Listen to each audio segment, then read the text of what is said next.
The suspect in the attack on 2 New Zealand mosques has been identified. 28-year-old Australian Brenton Tarrant is charged with murder. 49 people were shot dead and dozens more were injured. A lengthy page manifesto was posted online by someone claiming responsibility for the shootings. CBS News cannot confirm its authenticity, but the writer called for violence against immigrants, calling them invaders.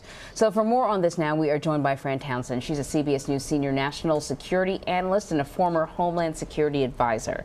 So first off, I just want to sort of get your gut reaction. You hear about what's going on. You've seen some of the stuff in the news, this manifesto, the live streaming.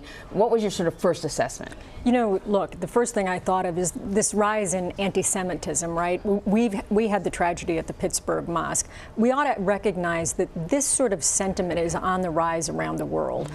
We've seen Europe, countries like France, reacting to the immigration of Muslims from around the world, refugees. We've seen it in Germany.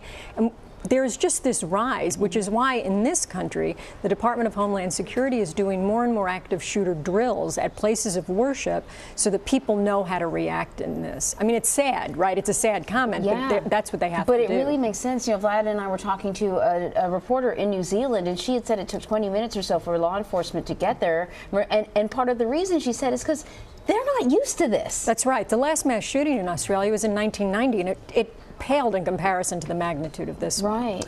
Fran, you make a good point about what happened in Pittsburgh on October 27th at the Tree of Life Synagogue. A man who walked in there and slaughtered those 11 worshipers had said in a social media posting that I can't sit by and watch my people get slaughtered. That's a quote. You see some of that echoed in this manifesto. You see some of that echoed, frankly, by political leaders, where they say, where they talk about, you know, things, you know, with regards to babies not being white, right? Steve King famously had. And I'm actually, just to make sure that I get it right, you know, Congressman Steve King said that, I want to give him the quote here right now. He said, white nationalists, white supremacists, Western civilization, how did that language become offensive? He went on to say, we can't restore our civilization with somebody else's babies. When those sentiments are echoed and they're repeated, and they're not just repeated deep in the internet, they're repeated on a national stage by people who are elected officials, what does that do to people who might have thought, this is just me, I just think this, but now people that are in the limelight think this too? Well, we just saw in this particular case, a member of the New Zealand Parliament issued a statement very similar, sort of talking about an invasion of immigrants. It was condemned by the sitting government, but what it does is it sort of legitimizes this ugly, disgusting, anti-Semitic sort of language, right? It mainstreams it, and that's what's particularly dangerous, right? Because it suggests that there, among political leaders, some level of tolerance for this, if not encouragement. And I think that again, that encourages this sort of, this is a mainstream idea. Right. This is a legitimate political philosophy when it's not. So let's talk about this manifesto. Yeah. I've heard 75 pages, I've heard 85 pages. It's lengthy. And as we were looking at it, Vlad and I, it seems to be sort of broken up into, here's who I am, here's why I did it, and here's what I hope to accomplish from this, with some themes that we've seen before, inciting more violence by doing this sort of violent act. But then Vlad and I started to talk about how we should read this. Yeah. Is this a treasure trove for investigators, or is this a distraction for the rest of us? There's stuff about the U.S. in there, stuff about the Second Amendment rather, stuff about Donald Trump. You know, maybe it's meant to distract us.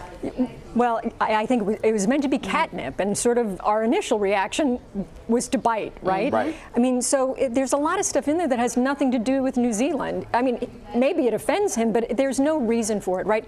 It actually is the kitchen sink of every sort of trope and one-liner in the white nationalist and sort of anti-Semitic communities, right? Yeah. There's so much in there. It seems to me that it's a cry for attention and hoping that we would take the catnip that he puts in there about the U.S. Yeah, the internet has a word for it. They call it S-posting. S-posting, which everybody can discern what S means. And it's the idea behind that is throwing out a huge amount of content, ironic content, low quality, trolling, for lack of a better word, and the intent is to provoke an emotional response, generally by reporters who are on 24-hour networks. I'll just say it up front that you know there's a sense that, look, we don't have a lot of insight into who did this or what was the motivation behind this, but we do have this, and so let's talk about this. There's a picture of George Washington on the cover. He mentions Donald Trump. He mentions the Second Amendment. He's Australian, if that's what we are to believe.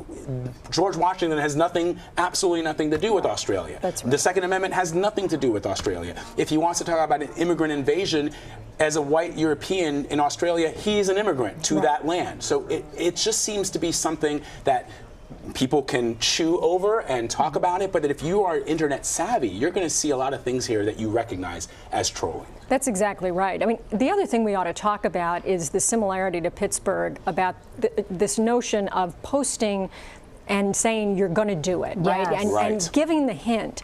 And then in this case, the shooter live streamed. And I will tell you, look, if the social media companies can't stay on top of this in real time, where someone is saying they're going to commit a violent act and tip law enforcement, if they can't deny somebody the ability to live stream a violent attack, then they shouldn't do it. We here at the network and others on television actually have the capability to shut that sort of thing down and not put it on air. And if the social media companies don't have that capability, then maybe they shouldn't permit live streaming. Because in this case, this was a 17-minute long attack. And the notion of those families having to live through this, you know, the law enforcement authorities came out and asked people not to forward the link. Good luck with that. Right, exactly.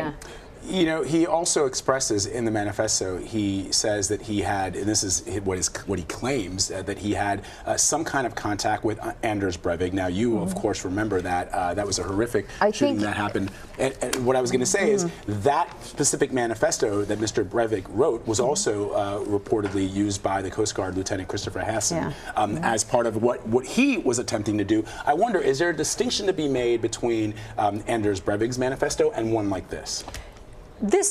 Look, the Breivik one seemed to be, as offensive as it was, sort of a political philosophy, right? As crazy and as bad as it was. This just strikes me as like a line from all of them, right? It sort of picks and chooses. It's the kitchen sink of manifestos. It doesn't really have a single original thought in it as far as I'm concerned.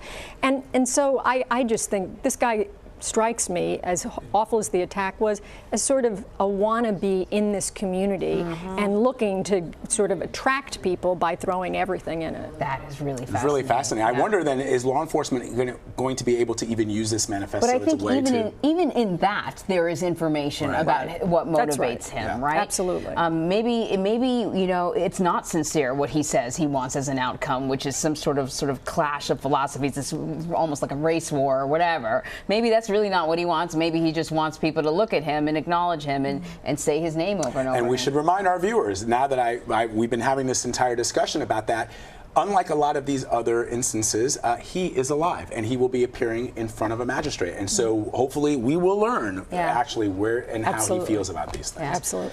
Fran, always so great to have you. I'm so glad you were able to come in. We could keep you longer. We could keep you longer, clearly, doing an hour show with you. We appreciate it as always. Thank you.